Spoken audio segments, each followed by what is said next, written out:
Souvenez-vous, souvenez-vous de cette question cruciale quand vous étiez plus jeune. Que veux-tu faire plus tard? Combien sommes-nous à avoir répondu cosmonaute, sportif de haut niveau ou chanteur? Mais je me demande, y a-t-il des enfants qui venaient à répondre « Moi, plus tard, j'aimerais être philosophe ». Philosophe, quelle drôle d'idée ça aurait été. Philosophe, un mot qui sonne agréable au creux de l'oreille, mais dont on sait qu'il résonne assez peu dans la société. Mais au fait, c'est quoi être philosophe? C'est quoi la philosophie? Le plus souvent, c'est un souvenir douloureux pour celles et ceux qui l'ont étudié en terminale.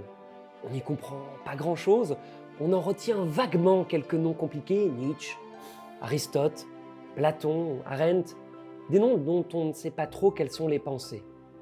Parce que s'y pencher dessus, c'est vertigineux, ça donne mal au crâne. Du coup, la philosophie semble être tellement là-haut, dans les nuages, qu'on se demande souvent si c'est pas un truc de gens perchés.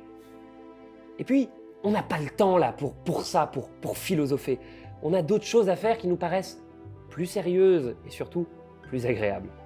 Mais alors, la philosophie, elle serait condamnée à être un truc de relou? Parce que moi, si je devais en donner une définition, une brève définition, je dirais que c'est peut-être juste se poser des questions pertinentes sur soi, sur les autres et sur le monde. Et que ça peut être très concret. Et je crois même que quelquefois, ça peut être très amusant. Et si on tenait ce pari dans ce premier épisode de l'émission Au fil des idées? Pour se demander, la philosophie, est-ce que c'est pas se prendre la tête pour pas grand-chose? Est-ce que c'est pas trop réfléchir pour ne pas assez vivre? Est-ce que c'est pas un truc de relou? Pour y répondre, j'ai le plaisir d'accueillir Gilles Verviche, philosophe, qui cherche à rendre populaire, pour ne pas dire quelquefois glamour, ce qui est son quotidien, la philosophie.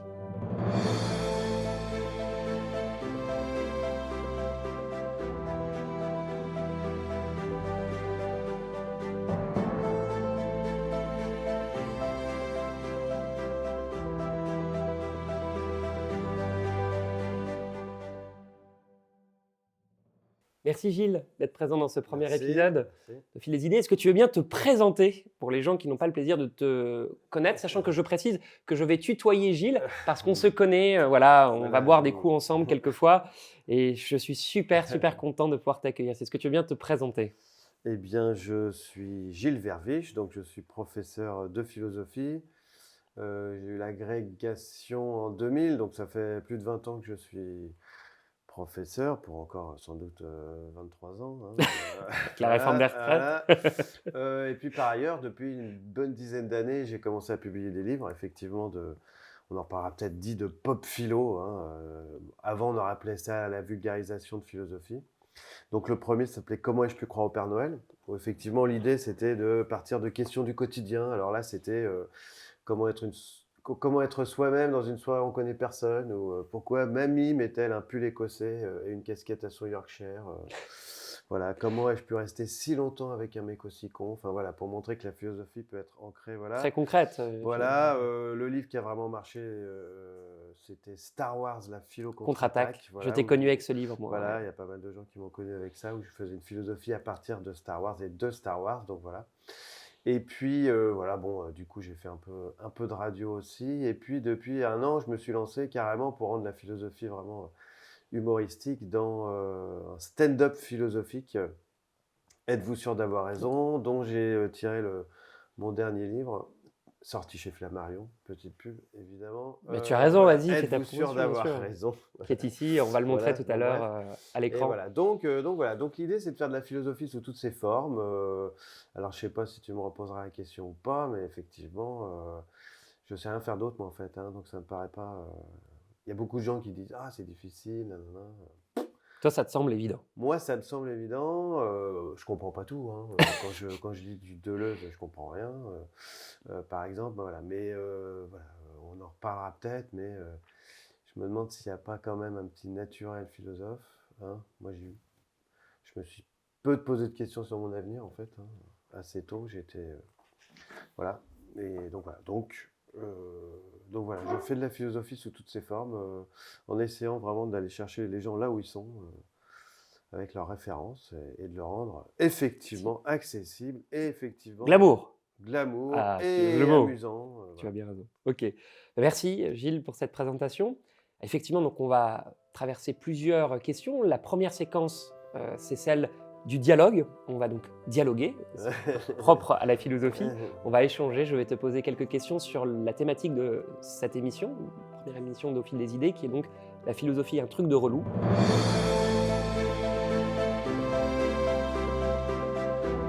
Et la première question, c'est si tu devais donner une définition de la philosophie, quelle serait-elle? C'est quoi pour toi la philosophie? Alors, je reprendrai volontiers ce que m'avait dit une inspectrice une fois, qui avait dit j'ai tendance à penser que dès que quelqu'un dit quelque chose d'intelligent sur n'importe quoi, c'est de la philosophie. C'est de la philosophie. Voilà. OK. Donc, voilà. Deleuze, dans une interview, disait ça ne sert pas à réfléchir. Lui disait la philosophie, ça consiste à inventer des concepts. Qu'est-ce que c'est des concepts? C'est des idées. Et du coup, ça nous donne une nouvelle manière de comprendre le monde ou nous-mêmes, de voir le monde, de le percevoir. Voilà. On ne serait pas très loin, en fait, de ce que peut faire l'art aussi, hein, qui nous apprend à regarder le monde. Là, c'est aussi... Mais est-ce que la philosophie a une forme d'art, tu vois? Est-ce qu'on peut se demander? Est-ce que tu n'es pas un artiste, toi, en tant que philosophe? Alors moi, je me considère plus comme un artiste que comme un intellectuel. Ah, c'est intéressant ça. Voilà. Il y a OK. un côté, effectivement, créateur quand même dans la philosophie. Hein, ce qui fait distinguer d'ailleurs le prof de philo Du philosophe. Moi, pour l'instant, je m'estime évidemment prof de philo, plutôt. C'est celui qui... Mais tu as écrit des bouquins, J'ai tu as écrit créé de la des livres, matière, voilà, si oui, mais on c'est s'en plutôt fie à ta des définition. moyens de transmettre. Voilà, Ouais. Star Wars, donc voilà, je prends un support pour transmettre la philosophie de penseurs qui existe déjà. Donc voilà, donc être prof de philo, c'est simplement transmettre la pensée qui a été créée donc, par d'autres, hein, c'est-à-dire des idées, des concepts. Prenons 2-3 concepts un peu... dont vous avez peut-être entendu parler, j'en sais rien. La mauvaise foi chez Sartre, par exemple. Qu'est-ce que c'est que la mauvaise foi chez Sartre? C'est le mensonge qu'on se fait à soi-même pour se dire qu'on n'est pas libre. Comme ça, ce qui permet de se sentir moins coupable. Voilà, hein, j'étais obligé, j'avais pas le choix, c'est pas ma faute, etc. Voilà. Sinon, la volonté générale chez Rousseau, qui est donc beaucoup plus philosophe que Voltaire. Hein, ça, c'est toujours... voilà, Voltaire, Rousseau. Voilà, Voltaire n'est pas philosophe. Hein, c'est pas un philosophe.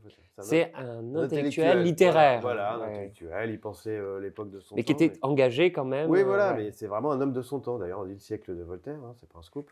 Voilà. Mais il reste rien. Voilà, tu peux pas utiliser Voltaire aujourd'hui. Alors que Rousseau, c'est un philosophe. Niveau, hein, légende. Et donc là, t'entends, donc la philosophie, ça permet de créer des concepts. Il y a aussi des gens qui défendent que c'est un art de vivre. Donc Oui. c'est toujours la question. Alors voilà, en fait, c'est historiquement, voilà, aujourd'hui, tu en parlais un peu dans ton introduction, les gens se demandent beaucoup, ça sert à quoi la philo? Tu parlais de relou, voilà, après tout, penser sur des choses qu'on ne comprend pas. Mais à l'origine, dans l'Antiquité grecque, puisque c'est né là, hein, les élèves, ils commencent souvent leur copie par « depuis toujours, l'homme se demande si ». Alors je leur dis, commencez jamais comme ça, puisque l'homme ne se pose pas de questions depuis toujours. Hein, si vous regardez un peu la guerre du feu, vous verrez que les hommes préhistoriques n'ont pas l'air de se poser quand même beaucoup de questions. Hein, ils tirent leur femme par les cheveux et puis voilà, bon, c'est un peu tout, puis ils vont taper du mammouth. Donc voilà, donc la philosophie, elle est née au 8e siècle en Grèce antique. Les premiers philosophes, c'est Thalès, hein, et d'autres. Alors Thalès, vous connaissez hein, le théorème de Thalès, ça me voilà. rappelle le En fait, douloureux il y souvenir. a un mythe, les 7 sages. Hein, il y a 7 sages qui étaient éparpillés comme ça dans toute la Méditerranée et qui se seraient réunis un jour en secret, une petite ambiance Harry Potter, et qui auraient décidé à Delphes de marquer les premières phrases de la philosophie qu'on a retrouvées. Donc, connais-toi toi-même, voilà, qu'on attribue à Socrate, mais en fait, ça serait une phrase des 7 sages. Alors donc, dans l'Antiquité, la philosophie, on ne se demandait pas à quoi ça sert. Au contraire, c'était la chose la plus utile, la plus nécessaire, puisque, bon, philosophie et la sagesse, mais c'était en fait toutes ces écoles de philosophie proposaient la meilleure manière de vivre pour atteindre le souverain bien, on appelait ça, enfin pour être heureux. Comment faut-il vivre pour réussir sa vie? C'était à peu près ça. C'est pas rien. Hein. Alors aujourd'hui, on retrouve ça en fait beaucoup dans le développement personnel. C'est vrai. Voilà, aujourd'hui. C'est vrai. Moi, je suis assez critique d'ailleurs. Moi, je suis très critique parce que je suis très critique. On organisera une émission là-dessus. Parce qu'en plus, il y a beaucoup de ponts. Je te parlais de philosophes de l'Antiquité, les stoïciens. Voilà, il y a beaucoup des philosophes stoïciens. Tu sais, être stoïque, abstiens-toi, supporte, etc. Donc, on retrouve dans le développement personnel. Voilà. Donc, c'est un peu la même chose dans le but, en tout cas. Hein, sauf que déjà de vivre mieux. De vivre mieux, mais sauf que déjà, il y a 2 différences essentielles. D'abord, les philosophies d'Antiquité ne pensaient pas que le but suprême de la vie, c'était forcément que le bonheur, hein. La recherche de la vérité, la Voilà, il y quête de avait la vérité, sagesse, comme dans le la souverain bien, tempérance, il y avait la morale aussi, hein, bien sûr. donc voilà, donc il y avait quelque chose quand même, d'autre chose et puis j'ai envie de dire que, le développement personnel, ça a tendance à donner des réponses, hein, des injonctions. Voilà comment il faut faire, vous faites ça. Tu sais, les 7 habitudes des gens qui sont heureux, pour qui tout réussit, etc. Alors que la philosophie, à l'époque, c'était quand même l'art de poser des questions. Et voilà, je te donne, quand tu parlais du dialogue, c'est-à-dire je vais te poser des questions, etc.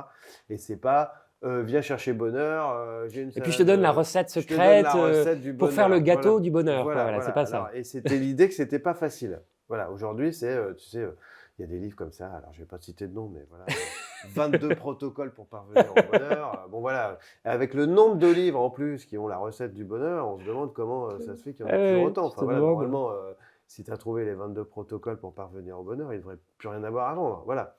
Et là, non, alors, en particulier un stoïcien, hein, Sénèque, dit c'est difficile en fait. Hein, il commence par dire c'est difficile, ça va demander du travail, ça va demander de l'entraînement, ça va demander du voilà.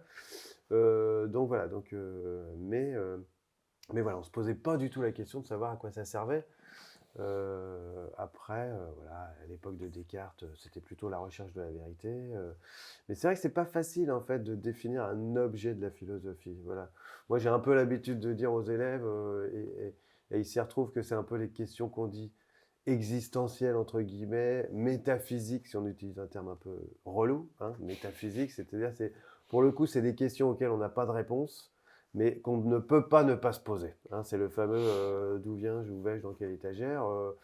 Je veux dire, à partir du moment où on se rend compte qu'on est né et qu'un jour on va mourir, forcément on se demande à quoi bon. Voilà, donc j'ai envie de dire, c'est pas réservé à une minorité, la philosophie. Quand beaucoup de gens me demandent à l'occasion, est-ce que je suis fait, enfin, se disent ils sont pas faits pour la philosophie. Moi je me dis, à partir du moment où on est un être humain, qu'on pense et du coup qu'on se dit tiens un jour je vais mourir, C'est une question forcément, que j'allais te poser parce que je te rejoins sur la philosophie, en fait, l'art de se questionner, hein, voilà. de se poser Voilà. des questions. Tu sais, c'est comme on dit souvent, un bon bouquin, c'est pas un bouquin avec lequel tu repars avec des réponses, un bouquin avec lequel tu repars avec des Ouais, questions. Je crois voilà. qu'un bon philosophe, c'est celui effectivement avec lequel tu repars Ouais, avec plus de questions voilà. qu'avec de réponses. Donc là-dessus, je Mais souscris c'est des totalement à questions ton qu'on se propos. posait pas avant, en fait. Il Exactement, nous fait et découvrir des questions qu'on se tout à posait pas fait. avant. J'ai une petite anecdote quand j'étais en prépa en Cagne. C'était Marx qui était au programme, l'idéologie allemande. Et donc, un matin, une de mes camarades vient me voir, elle fait Gilles, je m'inquiète, je crois que je suis marxiste. Alors bon, déjà, je vois pas en quoi c'est inquiétant, voilà, bon, hein, ça fait vraiment blague d'intello, je suis marxiste, bon, voilà. Non, mais Marx, voilà, c'est un peu, tu vois, communiste, Staline, machin, plein de morts et tout ça.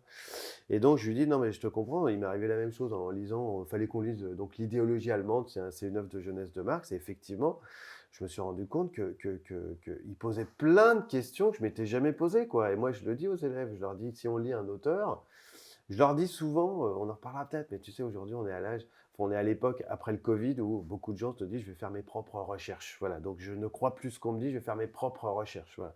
Sauf que faire ses propres recherches, si tu es tout seul sur Internet, aller sur des sites complotistes en particulier, tu vas trouver pas grand-chose de très Avoir intéressant. accès à une information, on peut dire que l'information est véridique, vraie. Et donc, c'est Voilà, effectivement voilà, comment est-ce qu'on voilà, arrive à voilà, réentraîner cet esprit critique. voilà. Et l'esprit critique ne veut pas dire forcément qu'on On doit tout critiquer. on doit critiquer et qu'on doit penser tout seul. Voilà. Et donc, comme je leur dis, penser par soi-même, ça ne veut pas dire penser seul, parce qu'au contraire, des questions qu'un philosophe que tu vas lire te pose et que tu t'étais pas posé avant, va te permettre toi-même de te remettre en question. Voilà, donc c'est vraiment l'intérêt. Effectivement, c'est parler question. Bon, tout le monde sait que voilà, il n'y a pas une copie en philosophie se note pas tellement par ses réponses que par ses questions. Voilà. Ouais, mais je te rejoins. Et donc, dans cet art de se questionner, est-ce qu'on peut philosopher sur tout? Est-ce qu'il n'y a pas des sujets un petit peu tabous Non. Non, pour toi, on peut Ah ouais, philosopher sur tout. ah oui, C'est vraiment, oui vraiment. catégorique. Ah oui, c'est un oui Ok. catégorique. C'est pas moi qui vais dire le contraire, hein, je veux dire. Bon, c'est vrai que quand j'avais vu passer le livre Plus belle la philosophie, philosophie de plus De belle plus la belle la vie, vie. j'avais un peu tiqué, mais je me dis après tout, moi j'ai fait Star Wars, j'ai fait une philosophie du foot, donc je vais pas te dire qu'on peut pas philosopher sur tout. On raconte une anecdote comme ça d'un philosophe pré-socratique, Héraclite, qui recevait chez lui à manger et qui disait à ses invités quand il était en train de préparer le repas, entrez, il y a aussi des dieux dans la cuisine. Voilà, donc c'est une phrase que je répète souvent pour dire, entrez, il y a aussi de la philosophie dans Star Wars, dans tout ce que vous voulez. Moi, pop philosophie, ça veut dire que je vais prendre n'importe quel support. Alors effectivement, cette fameuse pop philosophie, qui est un peu, qui va avec la pop culture, c'est assez récent. À ma connaissance, alors le terme viendrait de Deleuze justement, que je comprends rien. À chaque fois que je lis du Deleuze, je comprends rien moi. Hein. Alors si vous pouvez m'expliquer, voilà, moi, j'ai Je ne jamais comprends rien pas grand-chose compris. à Deleuze non plus, donc je ne vais Jamais pas rien pouvoir t'aider, compris, Gilles. voilà. Mais en tout cas, c'est un philosophe américain plutôt, Stanley Cavell, qui était donc un grand philosophe américain, lignée philosophie analytique. Tu pourras demander si tu la rencontres à spécialiste des séries, Sandra Laugier, Sandra Laugier. Voilà, qui connaît très bien Stanley Cavell. Et donc, c'est lui le premier, en fait, qui avait commencé, alors qu'on faisait encore de la philosophie sur forcément des références graves, culture classique. Il a commencé à faire de la philosophie sur des films de Capra, des comédies de mariage, voilà. Et donc, à l'époque, c'était dans les années 80, ses collègues se moquaient de lui en disant « Mais c'est un scandale, on ne peut pas faire de la philosophie sur du cinéma hollywoodien. » Et en fait, ça vient de là. Et maintenant, avec la pop culture, la pop philo, on sait très bien que, bon, bah, vous savez que les séries à succès se prêtent à la réflexion et n'importe quoi dans le quotidien. Je te rejoins, et c'est Roger Paul Droit, quand il s'est demandé, donc c'est un philosophe, quand il s'est demandé quelles étaient un peu les caractéristiques de philosophie, il y en a une qu'il donne, que je trouve très intéressante, qui est l'idée d'impureté, où il dit en fait c'est éviter l'entre-soi, c'est aller se confronter au réel, c'est aller sur le terrain. Et le terrain, bah oui, il y a de l'inattendu, il y a de l'imprévu, il y a de l'inconfort. Et de fait, bah, il n'est pas pur. Et il y a souvent cette idée-là dans la philosophie qu'il faudrait avoir une forme de pureté. Il y a des sujets, oh, c'est vulgaire, c'est populaire, on n'en parle pas. Et moi, je te rejoins sur ce courant, en effet, de la pop philosophie, que je trouve très intéressant, qui dit, mais ces objets culturels communs, que sont les séries, que sont les films, les travaux que tu as faits, et aussi le fait quelquefois de prendre des sujets sérieux. Tu as par exemple écrit un ouvrage sur la méritocratie, et comment est-ce que tu arrives, par des phrases très simples, à venir questionner, chambouler, bouleverser quelque chose qui est aujourd'hui présenté comme une évidence, la méritocratie. Voilà, on serait dans une société où c'est évident que le mérite serait une de ses valeurs, et dans tes ouvrages, dans ton ouvrage, avec beaucoup d'humour, avec beaucoup de simplicité. Merci. Non, mais je vais arrêter les flagorneries, Voilà. mais c'est aussi pour dire voilà, que la pop philosophie accepte cette impureté-là, et qui, je crois, est constitutive en fait de la philosophie. Bah oui, non, mais parce que la mauvaise réputation de la philosophie, je pense qu'elle vient des deux camps, entre guillemets. C'est-à-dire, d'abord, les gens, le public qui a des mauvais souvenirs sans doute de la philosophie, qui a vite peur d'un vocabulaire technique, alors que le vocabulaire technique, on le trouve dans toutes les disciplines. Hein, je sais pas, moi, la mécanique, en droit, l'informatique, les figures de style en français, dans tous les métiers. Hein, on sait très bien que dans les process, le monde dans l'entreprise, combien il y a de vocabulaire, voilà, donc faut pas avoir peur. Hein, pourquoi il y a des nouveaux mots en philosophie? Parce que on essaie de repenser le sens des choses, donc forcément, on fait un peu du néologisme, on invente des termes parce que le langage nous enferme dans une certaine manière de comprendre les choses, et donc c'est pour ça que je parlais d'art aussi, c'est presque, on est limite de la poésie, tu sais, quand on réinvente moi je le crois que langage la pour repenser philosophie et le la monde. poésie sont Et donc, étroitement je pense que, liées, je te voilà, rejoins là-dessus. il y a quand même de ça, voilà. Et puis en face, c'est vrai qu'il y a des philosophes, soyons clairs, hein, qui se sont, à mon avis, un peu perdus dans... alors bon, voilà, moi c'est de l'opinion, je sais pas si elle est très construite, mais les spécialistes de Heidegger et Heidegger lui-même, honnêtement, à chaque fois que tu demandes à quelqu'un de t'expliquer Heidegger, tu as l'impression qu'il se donne absolument pour but que tu comprennes surtout pas, pour que surtout on reste dans un cercle de « nous on a compris, vous pouvez Le pas philosophe comprendre ». dans sa tour d'ivoire, Voilà, c'est un voilà, peu ça. voilà. C'est ah mais Voilà. nous on peut éclairer le monde. Voilà, Les gens ne sont pas des lumières, donc laissons-les Voilà. dans leur Mais zone sauf que d'ombre, moi, quoi. quand je fais mes cours et quand j'écris des livres, je me dis s'il y a une phrase que j'ai prononcée que les gens n'ont pas comprise, ça sert. Attention, quand tu lis, faut essayer de faire des efforts aussi, etc. On fait pas non plus, voilà. Bon, après, moi, tout mon travail, c'est de rendre les choses accessibles. Voilà. Alors, un des compliments qui peut revenir quand les gens ont lu mes livres, c'est de dire ah c'est fluide, tu vois.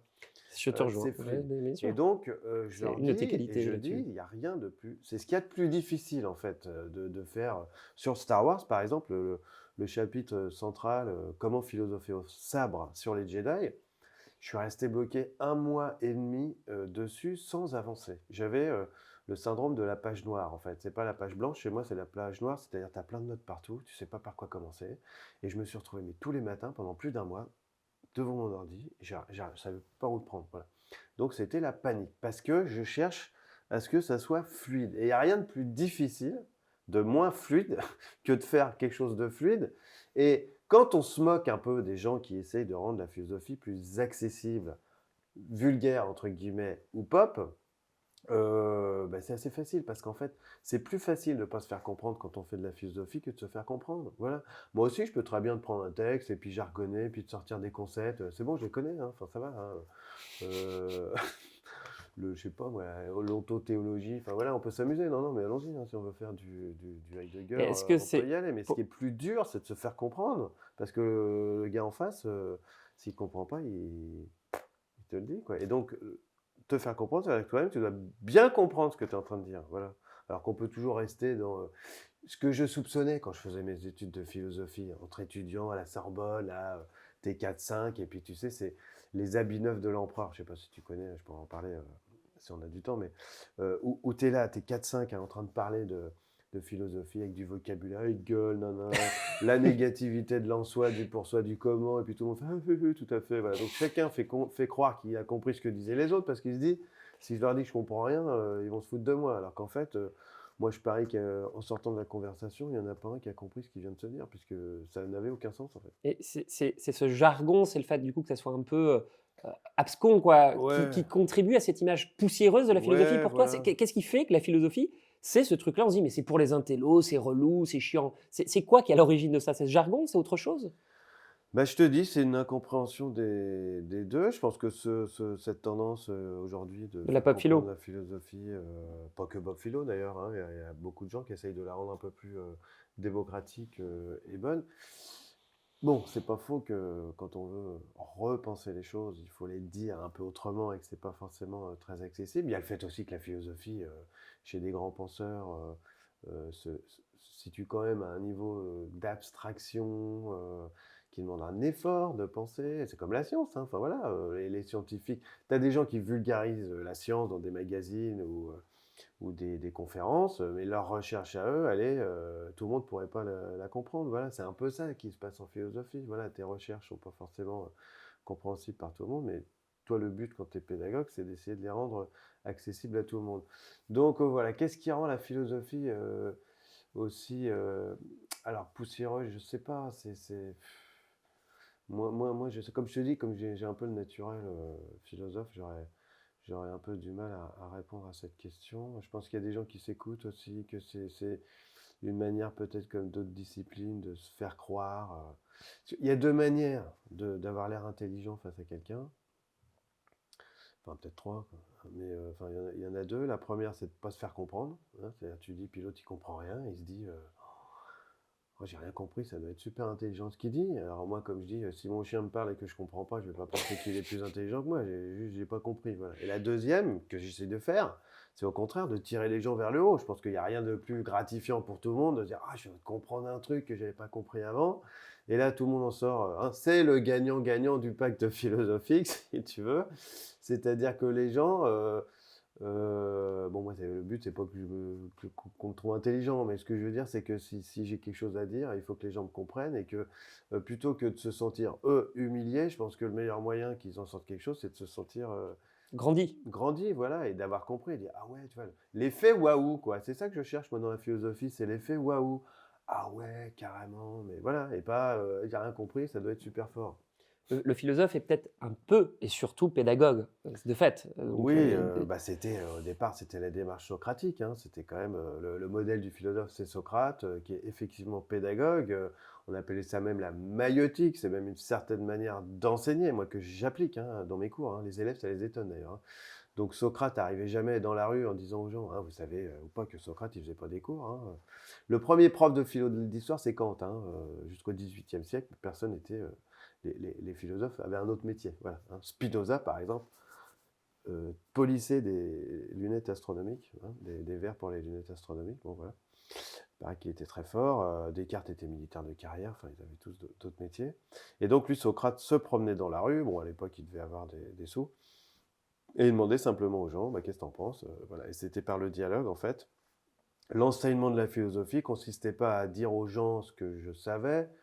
Tu sais que Socrate disait, je sais que je ne sais rien, voilà, Je sais qu'une seule chose, c'est que je ne sais que rien. je ne sais rien. Et il conduisait les gens par un jeu de questions-réponses à eux-mêmes découvrir la vérité. Voilà. Il y avait, Mais c'est intéressant cette idée-là qu'effectivement le philosophe, c'est quelqu'un qui doute parce que justement, plus il sait, moins il en sait, parce qu'il se rend oui, compte que le savoir est infini. C'est cette idée-là que l'imbécile qui rentre dans une bibliothèque, en voilà. fait, il n'a jamais lu de livre, donc il ne se rend pas compte. Alors que celui qui a déjà lu des bouquins, il rentre dans une bibliothèque, il se figure de la Alors, oui, multiplicité de livres, et que donc il se rend compte qu'il ne sait rien. mais déjà, entrer dans une bibliothèque, déjà, Il c'est faut c'est un effectivement pas. Non, mais déjà, pouvoir c'est faire un ce pas. premier pas, je te rejoins. L'ignorant qui rentre dans une bibliothèque, déjà, voilà. Alors, effectivement, ça a été le débat là sur les fameux.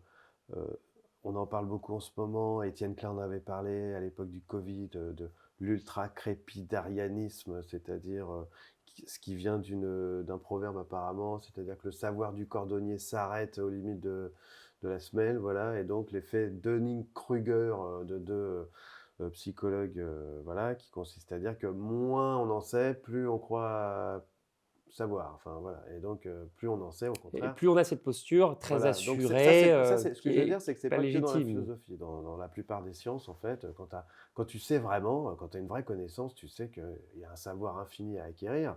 Moi, quand j'étais petit, j'avais appris que à son époque, Léonard de Vinci savait tout ce qu'il y avait à savoir à son époque. Voilà.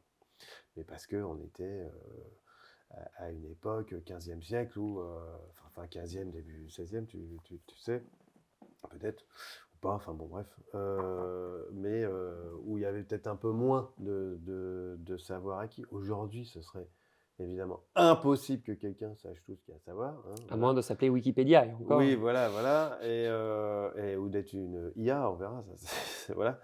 Mais et voilà, et dans n'importe quelle discipline un peu technique ou scientifique, tu sais très bien quand tu t'y connais que tu Mais pourras jamais tout connaître. alors Gilles, ça je crois que c'est une des questions que je vais apprécier le plus te poser.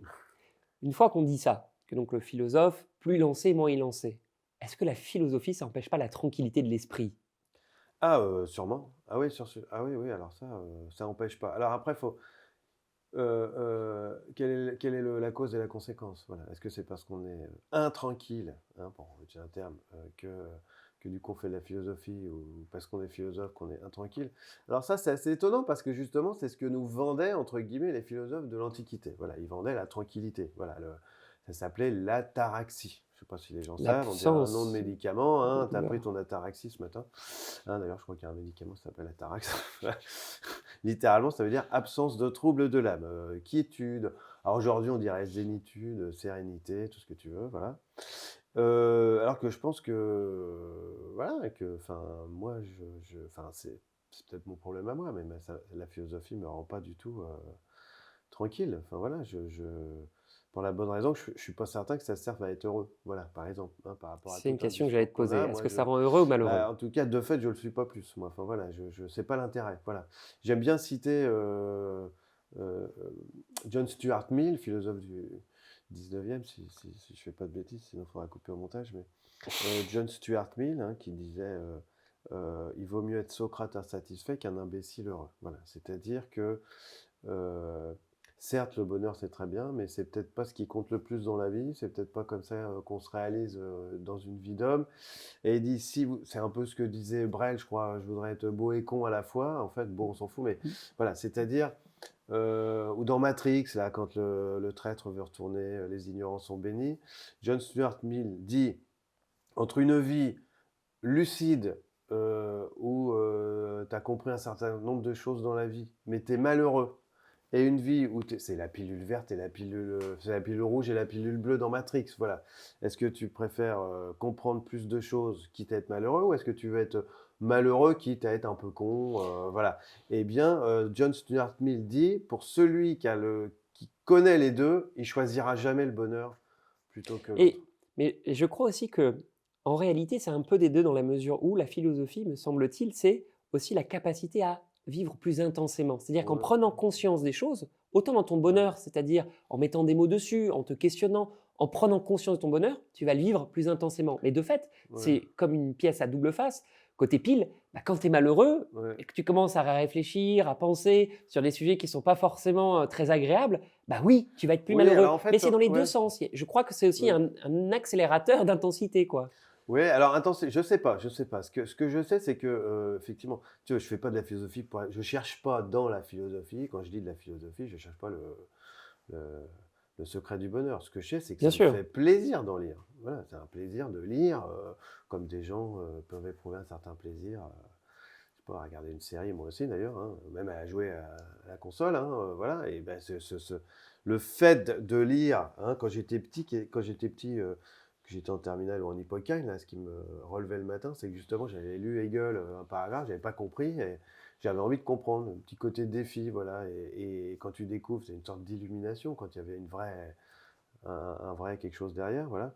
Mais voilà, mais c'est de faire et de comprendre la philosophie qui, moi, me rend heureux, quoi, voilà. Mais par contre, une fois que tu as compris des choses, tu ne seras pas forcément plus heureux. C'est en tant qu'activité que ça me fait plaisir. Et cette activité, alors, si on doit la rendre attrayante, on fait comment? C'est quoi? Ah bah, c'est ce Comment que est-ce qu'on fait? j'essaye de ce que j'essaye de faire attrayante, bah, déjà, moi je fonctionne beaucoup comme, la méthode socratique, hein, c'est-à-dire question-réponse, hein, justement. Heu, pour que les élèves, découvrent par eux-mêmes ce que j'essaye de leur enseigner, hein.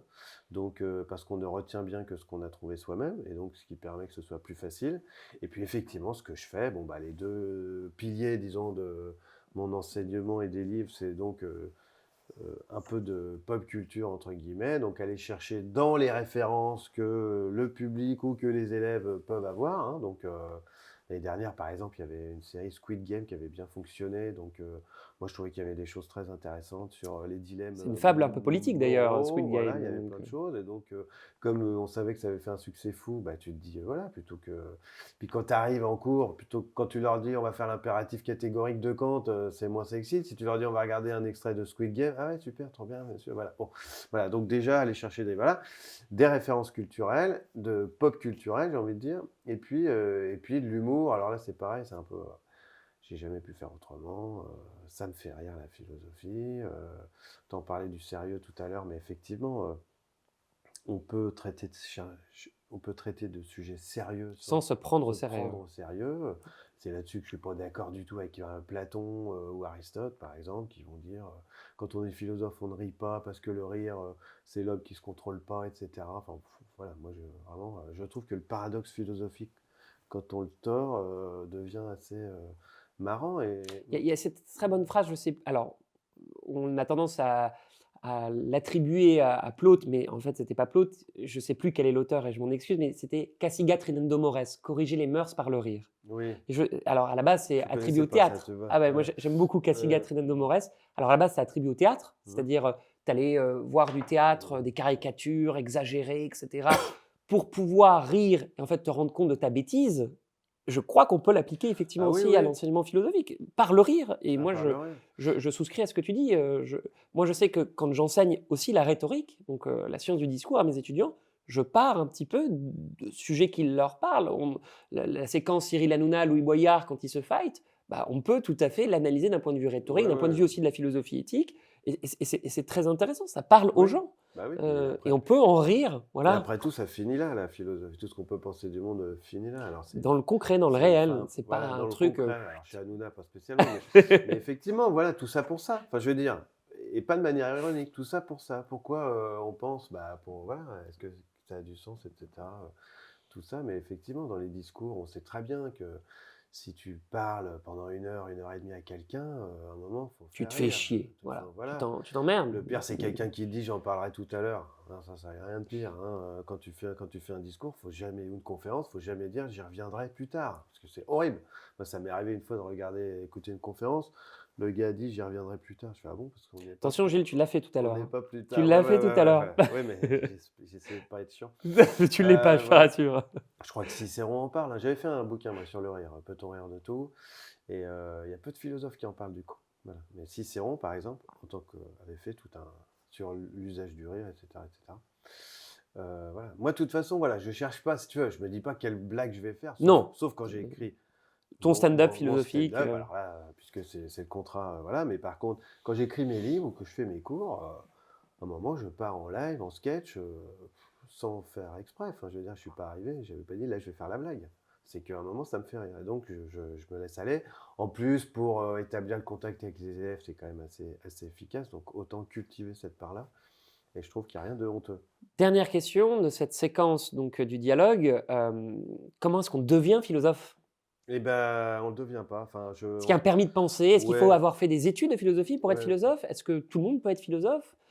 Heu, Alors bon, voilà, je pense comme je disais tout à l'heure, je pense que tout le monde peut être philosophe dans la mesure où tout le monde pense et tout le monde va mourir. Donc à partir de là, ça me paraît difficile de par un moment se poser la question dans la vie. Après, philosophe au sens où on disait, être un créateur de concepts, ça demande comme bah, j'imagine qu'on pourrait se poser la question pour à peu près toutes les activités, tu vois? Comment on devient un physicien, comment on devient, je sais pas moi, boucher même, hein, ou menuisier, voilà. Je pense qu'il y a un mélange en fait, de goût, de travail, peut-être de certaines aptitudes, voilà et ça vaut à mon avis pour tout, voilà. C'est-à-dire, bah, un rôle un peu où tu vas avoir peut-être un peu plus d'aptitudes entre guillemets que les autres. Moi, ça m'est tombé dessus, enfin voilà, dès la troisième, dès le collège, voilà, en fait, quand j'ai eu 10 ans, j'étais pas au collège encore, hein, mais j'avais 10 ans, j'ai eu le flash. Je me suis rendu compte que le jour où j'allais mourir, ça serait pour toujours, quoi. Et que on je me dit ra on dit d'ailleurs que la philosophie, c'est aussi quelquefois se préparer et à que la je mort. voilà et que je me réveillerai jamais, voilà. Donc là, l'angoisse, hein, voilà.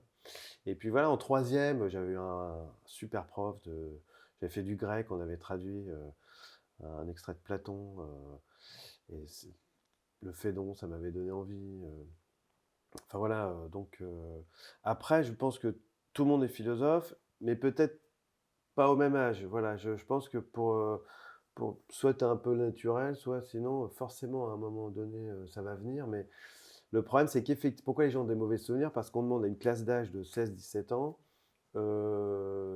d'être philosophe, voilà. Alors que pour certaines personnes moi ce que j'essaye de faire dans mes cours, c'est d'implanter le désir, voilà. C'est-à-dire, que des gens qui vont pas tout de suite accrocher ou comprendre, 2 ans, 5 ans, 10 ans, 20 ans plus tard, c'est: Tu «Ah sèmes ah des ah graines, oui, tiens», voilà. voilà, exactement. Et à l'inverse, en fait, il y a tout un mouvement d'ailleurs maintenant qui se développe largement.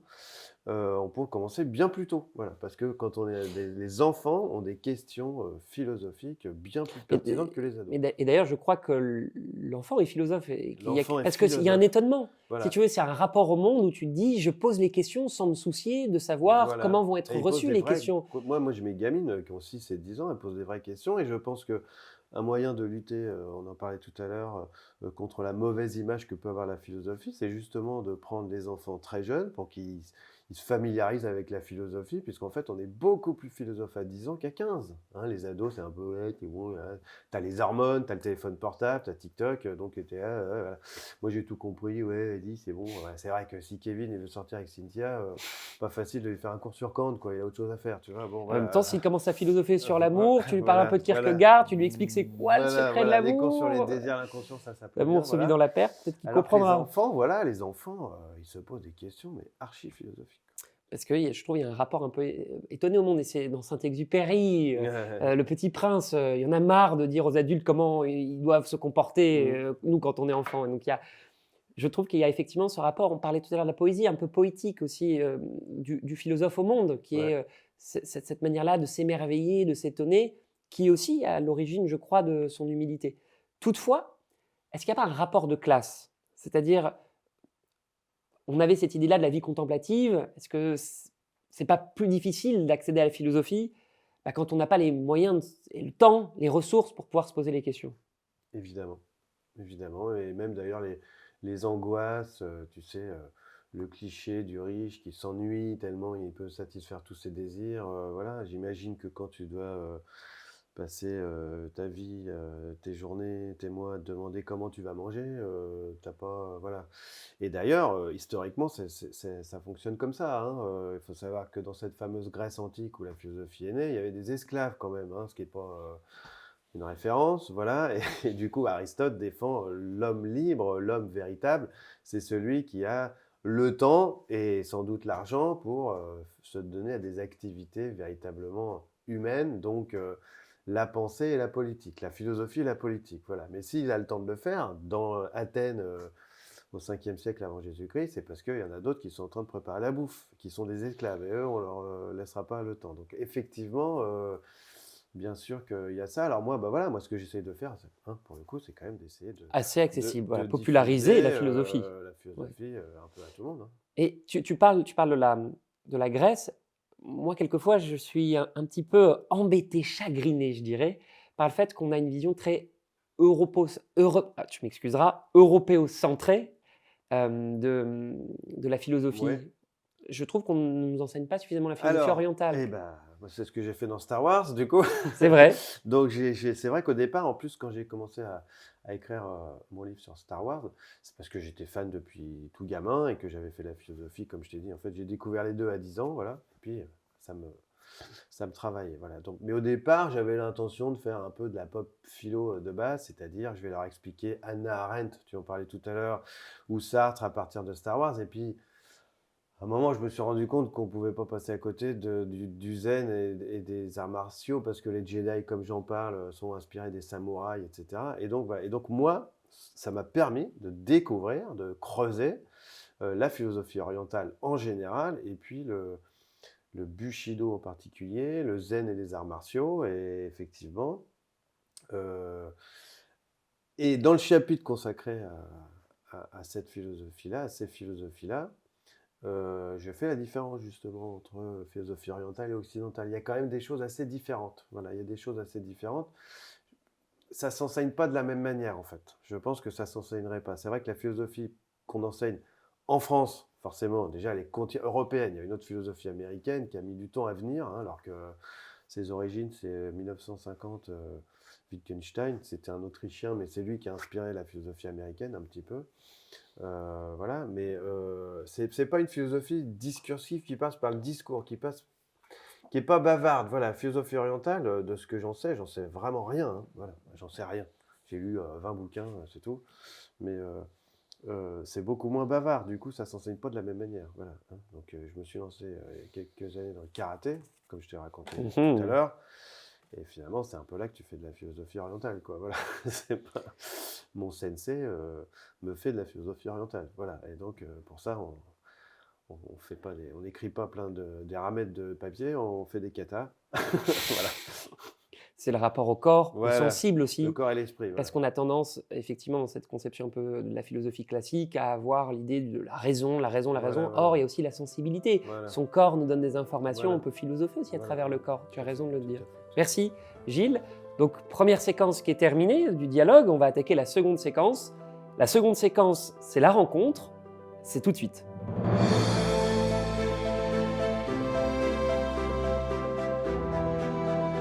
Seconde séquence, la rencontre. Je vais projeter à Gilles des extraits de vidéos, de sons, dans lesquels il va pouvoir ensuite puiser pour réagir sur ce premier épisode de Fil des idées, la philosophie, un truc de relou. Premier extrait d'un film cultissime, j'en dis pas plus, Magnéto. J'en peux plus de cette paperasse administrative. Otis, mon scribe. C'est lui qui scribe tout. Immotez pas vous. C'est une bonne situation, ça, scribe. Mais vous savez, moi je crois pas qu'il y ait de bonnes ou de mauvaises situations. Moi, si je devais résumer ma vie aujourd'hui avec vous, je dirais que c'est d'abord des rencontres. Des gens qui m'ont tendu la main peut-être à un moment où je ne pouvais pas, où j'étais seul chez moi. Et c'est assez curieux de se dire que les hasards, les rencontres forgent une destinée. Parce que quand on a le goût de la chose, quand on a le goût de la chose bien faite, le beau geste, parfois on ne trouve pas l'interlocuteur en face, je dirais, le miroir qui vous aide à avancer. Alors ça n'est pas mon cas, comme je le disais là, puisque moi au contraire j'ai pu, et je dis merci à la vie, je lui dis merci, je chante la vie, je danse la vie, je ne suis qu'amour. Et finalement quand beaucoup de gens aujourd'hui me disent mais comment fais-tu pour avoir cette humanité? Eh bien je leur réponds très simplement, je leur dis c'est ce goût de l'amour, ce goût donc qui m'a poussé aujourd'hui à entreprendre une construction mécanique, mais demain qui sait peut-être simplement à me mettre au service de la communauté, à faire le don de soi. Alors, cet extrait, Gilles, je pense que Oui. tu le connais, il est tiré du film Mission Cléopâtre, Astérix et Obélix de 2002, réalisé par Alain Chabat, avec dans cette scène cultissime, improvisée, Édouard Baer, dans le rôle du scribe d'Otis. Alors, cette séquence-là, en fait, ce texte-là improvisé, il est souvent utilisé sur TikTok. Ça a été une trend par des élèves qui venaient taquiner, chatouiller leur professeur de philosophie, sous-entendant, en fait, la philosophie, c'est un peu du charabia, quoi. Ouais. Tu réagis comment à cet extrait-là? Je crois savoir qu'il est improvisé, effectivement. D'abord, je trouve pas que ce soit du charabia, finalement. C'est peut-être l'enchaînement. C'est l'enchaînement, en fait. Ça rappelle, pour ceux qui connaissent, je crois qu'au début de la pièce de Molière Don Juan, je crois qu'il y a son valet, Sganarelle, de mémoire, qui fait comme ça une fausse philosophie sur le tabac, qui essaye de faire une grande tirade Tirade. sur le tabac, pour montrer que la philosophie, on peut se la jouer en racontant un peu n'importe quoi. Moi, pour apprécier pas mal Édouard Baird, je pense qu'il a du fond et que dans cette impro, elle est à la fois amusante, mais il y a aussi du fond. On Voilà. pourrait l'analyser philosophiquement, On tu vois? pourrait l'analyser puisqu'il dit, déjà quand il dit: «Je crois pas qu'il y ait de bonnes ou de mauvaises situations», la situation, c'est un terme chez Sartre, hein. Une situation, ça veut dire que ça s'impose pas à moi, que c'est un point de départ dont je peux faire un peu ce que je veux. Et puis il dit que finalement, c'est les rencontres qui font, voilà, et donc, moi qui avais fait un bouquin sur le mérite, personne ne s'est fait tout seul, mais voilà. Donc c'est l'enchaînement en fait qui donne l'impression que ça part dans tous les sens. Et c'est vrai que c'est ce qu'on apprend au contraire aux élèves en philosophie. C'est vrai que alors je m'énerve pas, mais je m'agace un peu quand les élèves te disent: «Oh, de toute façon, c'est subjectif». Voilà, il y a cette idée qu'il suffirait d'être inspiré et de raconter n'importe quoi et plus c'est perché, et plus c'est bon pour avoir une bonne note. Mais non, et je pense que si Édouard Baird arrive à faire cette impro, parce qu'il est drôle et puis que lui-même a du fond. Enfin, je veux dire, c'est les gens qui écoutent qui comprennent pas qu'il y a du fond en fait dedans. Et moi, je pense elle est très bien cette séquence. Mais c'est là qu'on rejoint un peu ce qu'on disait, le lien entre la philosophie et l'art, peut-être, la poésie. Enfin, je sais pas, c'est à moitié poétique, à moitié drôle, à moitié il y a du fond. Et il dit des choses. D'ailleurs, on le sait depuis Édouard Baird, régulièrement à la radio ou sur les réseaux sociaux, peut dire des choses qui sont comme ça très pertinentes. Et voilà, donc prendre ça comme exemple pour dire: «Vous voyez, la philosophie, c'est n'importe quoi», ça me paraît être un mauvais exemple, en fait. Merci Gilles. Second extrait. Alors, ce second extrait, il est tiré d'un son, d'un rap de IAM dans son album Revoir un printemps, qui a été diffusé en 2003. Et le son s'intitule Lâche. On va l'écouter. Il y a une phrase qui, me semble-t-il, est assez philosophique. Et l'esprit, la chose la plus dramatique à perdre, car la valeur d'un homme se mesure au poids de ses pensées. La phrase qui nous intéresse ici, c'est celle-ci. L'esprit est la chose la plus dramatique à perdre, car la valeur d'un homme se mesure au poids de ses pensées. T'en penses quoi, toi, Gilles? Eh ben, merci de m'avoir posé la question. Je serais assez d'accord, hein, je serais assez d'accord. Alors, le poids de ses pensées, notons tout de suite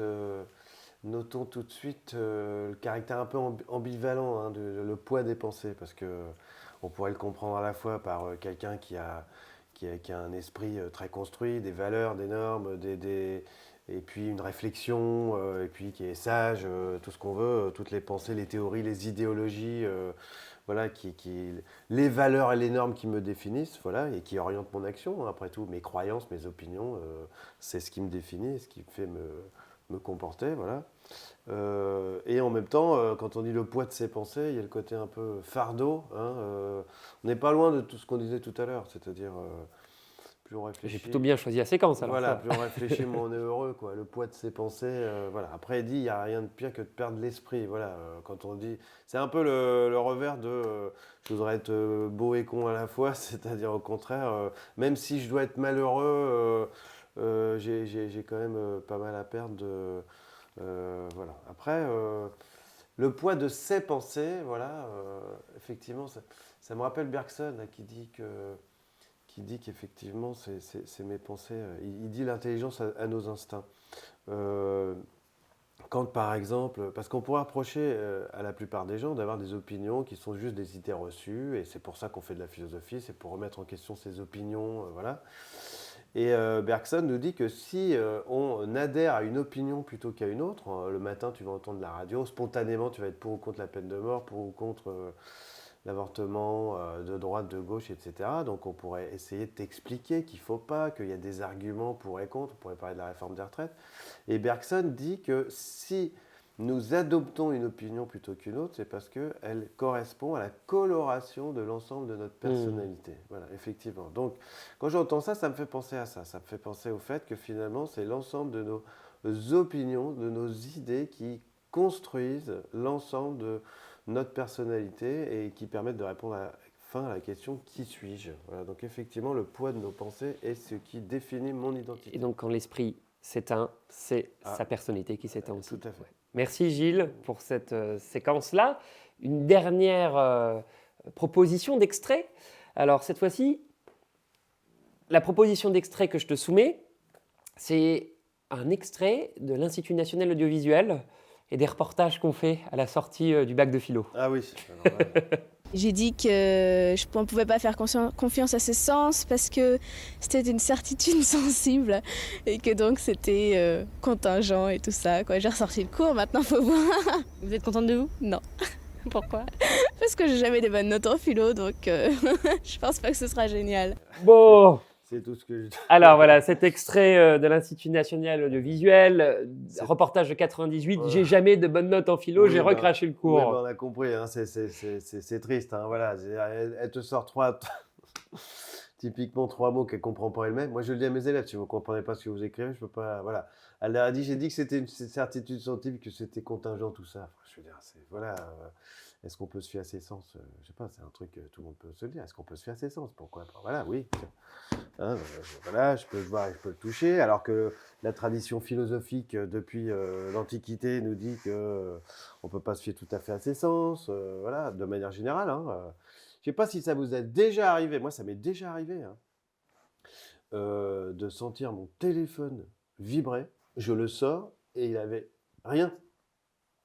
C'est te dire le poids et la possibilité de l'illusion. Et de la mémoire, de se dire, il a vibré là, peut-être qu'il a vibré. Ouais, Voilà. d'accord. Et ok. puis, quand on regarde le ciel n'est pas bleu, le soleil n'est pas là où on croit, il n'y a pas de haut, il n'y a pas de bas. Je ne sais pas si vous vous rendez compte qu'on est en train de, pendant qu'on se parle, là, on est en train de bouger à 1600 km/h et à 100 000, je crois, autour du soleil. Enfin, voilà, on ne s'en rend pas compte. Voilà. Bon, alors quand elle nous sort ces phrases... C'était plus sur le fait qu'elle avait une mauvaise note, quoi. Voilà, c'est cette image-là Non, mais douloureuse c'est ça, du c'est souvenir ça, du c'est lycée. Ah, la philo, Non, mais je le conseil comprends que je rien. pourrais donner du coup aux élèves, là, c'est de plutôt, au contraire, de d'abord donner la priorité à la réflexion personnelle pour retrouver le cours après. Voilà, c'est-à-dire... Pense d'abord par toi-même avant de pense citer d'abord les par pensées toi-même. des autres. Après, les auteurs vont venir, mais quand elle nous dit, j'ai parlé de la certitude sensible, entre parenthèses, c'est chez Hegel, dans des passages super durs, hein, où il nous dit que ce qui existe, c'est le sujet et pas l'objet, enfin des trucs pas faciles à comprendre. Certitude sensible, contingence, c'est pareil. Contingence, c'est le fait que ce qui arrive aurait très bien pu pas arriver. Le fait qu'on soit né, par exemple. Est-ce que c'est nécessaire? C'est-à-dire, est-ce que ça devait arriver hein, ou est-ce que c'est contingent? C'est-à-dire, j'aurais très bien pu... C'est ce que tu dis dans ton bouquin d'ailleurs, De- sur la méritocratie. Tu fais cette distinction-là entre destin et, Voilà, et c'est la exactement contingence. ça. Donc voilà, donc c'est bien beau, et c'est un peu dommage quand même. C'est peut-être la faute du prof là quand même. Hein. C'est peut-être Ouais, dommage en tout qu'à cas- la fin de l'année, l'élève se dise bon bah pour avoir une bonne note, je vais réciter contingent, certitude sensible. En tout cas, j'espère que maintenant, en 98, il y a une, Ouais, voilà, il y a c'est des quasiment dizaines ma d'années. génération. Moi Ouais. j'ai passé le bac en 93. Ah, hein, oui, donc, mais j'espère qu'elle continue peut-être encore un peu Ouais, à voir la ouais. philosophie, que ça n'a pas été trop douloureux. bon, ça, elle avait pas l'air de jouer sa vie. Hein, Non, là-dessus. c'est vrai. Merci Gilles. Fin de cette séquence, de la séquence La Rencontre. On attaque tout de suite la troisième séquence.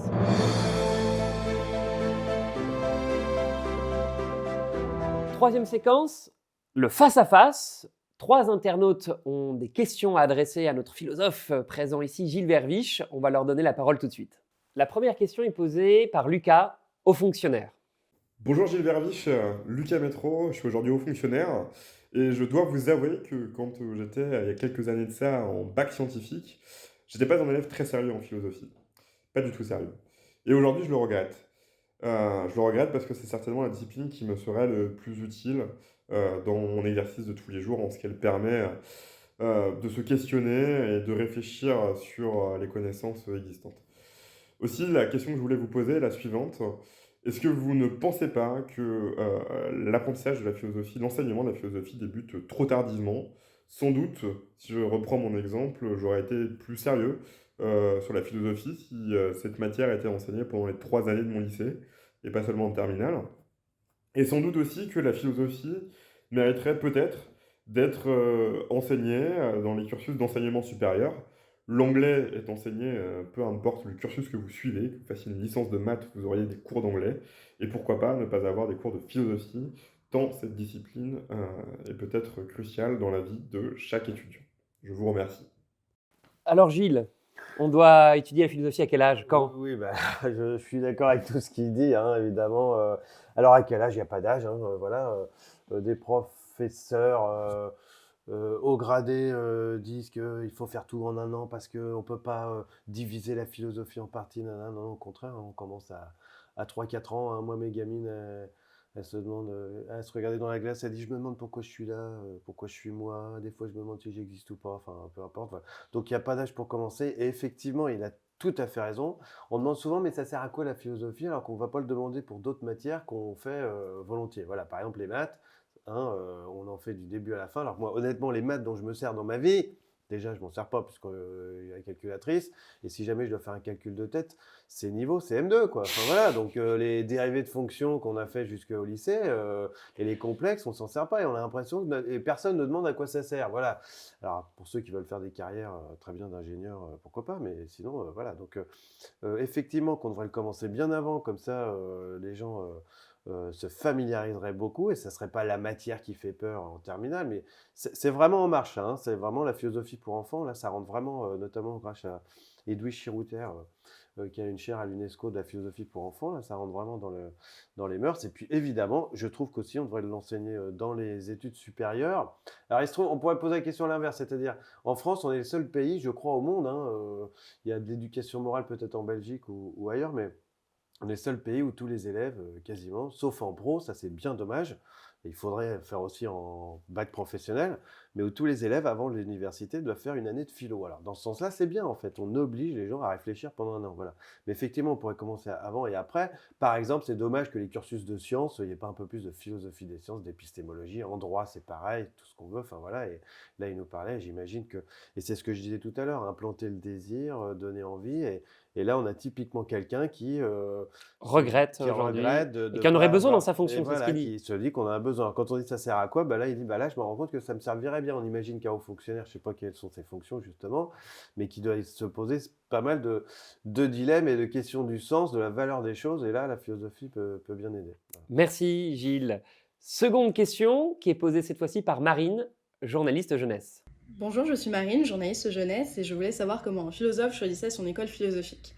Est-ce que c'est quelque chose qui s'impose à lui, donc il n'y a pas réellement de notion de choix? Est-ce que c'est un choix de cœur ou de raison au fil des lectures et des réflexions? Ou est-ce que finalement, chaque philosophe ne se construit pas sa propre école philosophique? Voilà, je vous remercie et je vous souhaite une excellente discussion. Elle ressemble à la fille de Oh. tout à l'heure. Alors, c'est une très bonne question. Ouais. Alors Gilles, C'est comment une est-ce très qu'un bonne philosophe choisit son école un peu de pensée? Alors, déjà, moi, j'en ai pas choisi, donc je pourrais pas vous répondre. Enfin, Bah, tu fais partie je de vais la pop répondre. philosophie, Oui, alors voilà, c'est pas d'un une école de courant. pensée, hein, c'est D'un plutôt- courant. c'est un moyen. Hein, la Ouais. pop philosophie, c'est un moyen. C'est pas, voilà, c'est parce qu'après, la ligne philosophique qu'on défend, voilà, bah, par exemple, j'ai pas de système, voilà. Bon, moi, mon cheval de bataille, c'est effectivement l'illusion du mérite, par exemple, voilà, tout ce qui est. J'en ai fait un livre, mais voilà. Comment ça se choisit? Bah alors, c'est pas par instinct comme ça à la naissance. Hein, quand elle dit, voilà. Après, elle dit c'est un choix de cœur et de raison. Bah, j'imagine que c'est plutôt un choix bah, de cœur. Hein.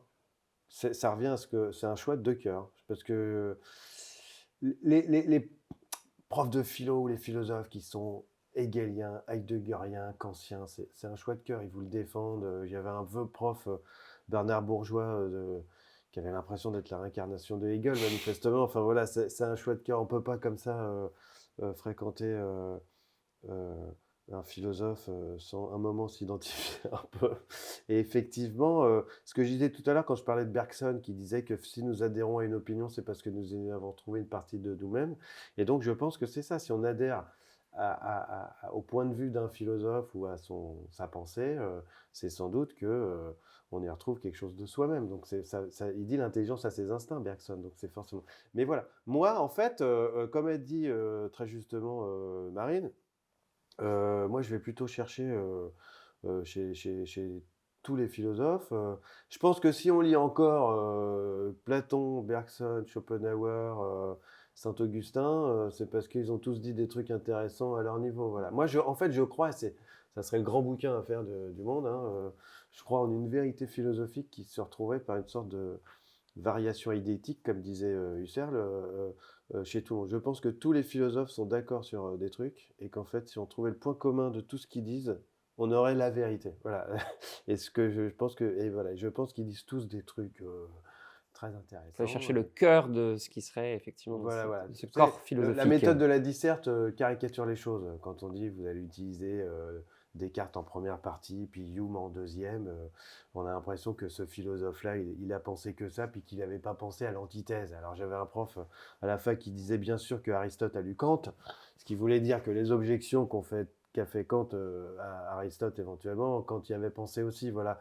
En fait, vous pouvez faire une dissertation en 3 parties avec un seul philosophe. Évidemment, tu crois bien que toi, qui as fait 3 mois de philo, t'as pas découvert l'eau tiède ou le fil à couper de beurre. Oh tiens, Kant il s'est trompé là-dessus. Tu crois qu'il n'avait pas pensé ce que tu es en train de dire? Bah, évidemment qu'il avait pensé à tout ça. Voilà, Kant il le savait ce que tu es en train de faire comme objection. Hein, voilà. Donc voilà. Donc moi l'intérêt, en fait, ce que je veux dire, c'est que je vais chercher chez tous ce qu'il y a de fort. Pas ce qu'il y a de faible. Ce qu'il y a de faible, on s'en fiche, et je vais voir ce qu'il y a de fort chez eux. Voilà. Mais moi, où j'en suis, là, à 48, etc., j'ai pas voilà. Bon, j'ai un petit philosophe de chevet quand même, Pascal. Voilà, mais tout le côté foi, moins, mais par contre, sa description de la nature humaine me plaît beaucoup. Voilà, mais voilà, je fais pas partie d'une école philosophique. Voilà, ils me plaisent tous, et ça fait ma philosophie. Parfait, merci Gilles. Dernière question qui est posée par Guillaume, entrepreneur. Bonjour, je suis Guillaume Musk. Si je comprends bien, les philosophes sont payés à penser, mais je veux dire, tout le monde pense. Alors pourquoi est-ce qu'on vous paierait plus qu'un autre au final? J'aimerais bien savoir combien vous gagnez. Alors, comme j'ai Gilles, dit- question qui t'a été posée, Ouais. donc comment et combien ça gagne un philosophe? Comme je te le disais tout à l'heure, les profs de philo, ça date que de la fin 18e en fait. Hein. Quand tu avais une chaire à l'université de géographie, et puis après il a fini par être voilà, prof de philo, mais par exemple au début du 19e siècle, Schopenhauer ou Hegel étaient devenus, mais ils étaient ce qu'on appelle private dozen, ils étaient payés par les étudiants, etc. Voilà, donc voilà, un prof de philo, ça gagne comme un prof. Hein, Et un philosophe, si on fait la plus ou moins distinction. 2000 Alors, euros, un bah, il y en a philosophe, comment il six- fait pour gagner sa vie, un Il y a philosophe? ceux qui- eh ben, il fait Des bouquins. il fait des bouquins, il fait des conférences, voilà. Je pense, alors, hein, théoriquement, c'est pas non plus son but dans la vie. Hein, de Non, gagner de l'argent, ce il qu'il n'aurait pas essaie été d'en philosophe vivre, sinon. voilà. Non, mais en fait, la question plus difficile qu'il y a derrière, parce que c'est ridicule, pourquoi est-ce que, voilà. La question qu'il y a derrière, quand il dit « nous pensons tous », alors pourquoi vous? Il y a un peu quel droit vous auriez-vous à penser mieux ou plus que tout le monde? Voilà, donc c'est un peu ça. Et là, j'ai un peu plus de mal à répondre. Effectivement, comme je disais que tout le monde peut être philosophe, bah, c'est un peu comme en science, c'est-à-dire que j'ai quand même fait plus de recherche peut-être, c'est-à-dire quand j'ai dit penser par soi-même, ça ne veut pas dire penser seul. Il me semble avoir un peu approfondi ces questions-là en lisant des grands auteurs dont je ne suis pas, et du coup, j'ai peut-être un peu plus de références qui ont alimenté ma réflexion, et donc c'est ça que je propose de vous vendre. Voilà, mais c'est comme tout, comme dans tout travail, quoi. Voilà. Après, voilà, après, ça gagne pas. Voilà, mais bon, maintenant. Tu n'es pas obligé de donner un montant parce qu'en fait, je vais te révéler, Guillaume n'est pas du tout entrepreneur, Oui, c'est oui, un oui, comédien. oui, Voilà, ça se voyait. c'est un Non, mais comédien. on voyait bien, on voyait bien. Merci. Guillaume Musk, merci. Merci Gilles. Fin de cette séquence, on attaque tout de suite la dernière séquence d'Au fil des idées. Cette séquence, c'est la pratique.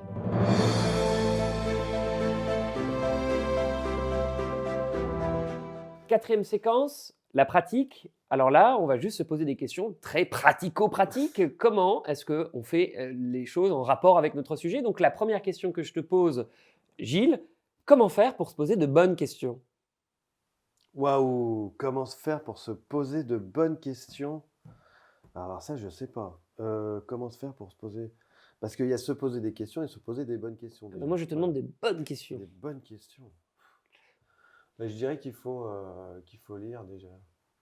Il faut lire, il faut écouter les autres. Voilà. Parce qu'en fait, tant qu'on est... on écoute peu les autres, en fait, hein, quand on parle. Là, nous, on essaie d'avoir un dialogue, mais en général, vous savez très bien que quand on a un débat avec quelqu'un, on n'écoute même pas ce qu'il dit, on attend à peine qu'il ait fini, et si jamais on l'écoute, c'est pour savoir comment on va On pouvoir... écoute pour répondre. On écoute pour répondre, Voilà. ou au mieux pour Et pas pour affirmer comprendre. son opinion, Ouais. et pas pour comprendre, voilà. Et du coup, on se pose pas de questions, voilà, puisqu'on ne laisse pas... J'évoquais avant le fait de découvrir chez Marx, par exemple, des questions qu'on ne s'était pas posées. Donc, se poser des bonnes questions, c'est déjà écouter ce que l'autre a à dire, les questions et les réponses qu'il donne pour pouvoir trouver des questions auxquelles on n'aurait pas pensé avant. Donc, je dirais que le moyen de se poser les bonnes questions, c'est quand même d'écouter les autres, vraiment. Merci. Deuxième question. Comment est-ce qu'on fait pour trouver des réponses à ces questions? Comment on fait pour trouver des réponses à ces questions? Alors là, j'ai pas de réponse.